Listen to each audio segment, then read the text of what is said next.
to make your sweet and sour. Okay?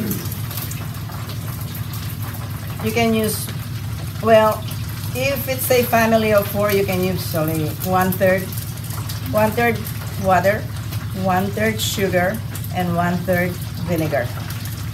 We're going to use 1, 1, and 1. I use Filipino vinegar. Why? What did it Well, with my adobo, it tastes a little bit different, but you can use your regular, vinegar. Chopped if you like it spicy. You can put garlic. You can put ginger. Just experiment and see what you like. I think that's what cooking is all about. Yes. Yes.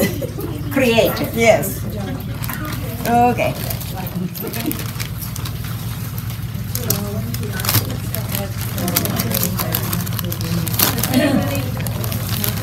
Okay, so we have 1 cup of brown sugar. 1 cup of brown sugar. So we've also added 1 cup of water. Now we're adding 1 cup of Filipino vinegar. Oh, really?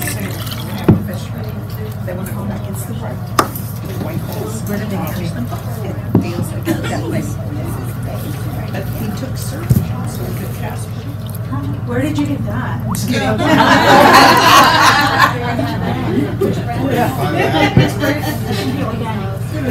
And this is soy sauce. Add a few drops of soy sauce, and you're going to add a few tablespoons of ketchup. Regular ketchup. And I use light soy sauce. Would this be enough? Make what we call a slurry, which is just water and cornstarch, so we can thicken the sweet and sour sauce.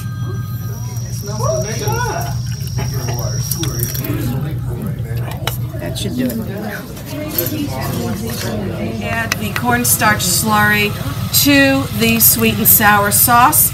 And how long do we cook it for, Nora? About Another 2 or 3 minutes. and then you cook it for another 2 or 3 minutes. And notice, Nora is pouring a little bit at a time. She's not dumping it all in at once. Okay, once the sauce starts bubbling, you want to whisk it as it's simmering.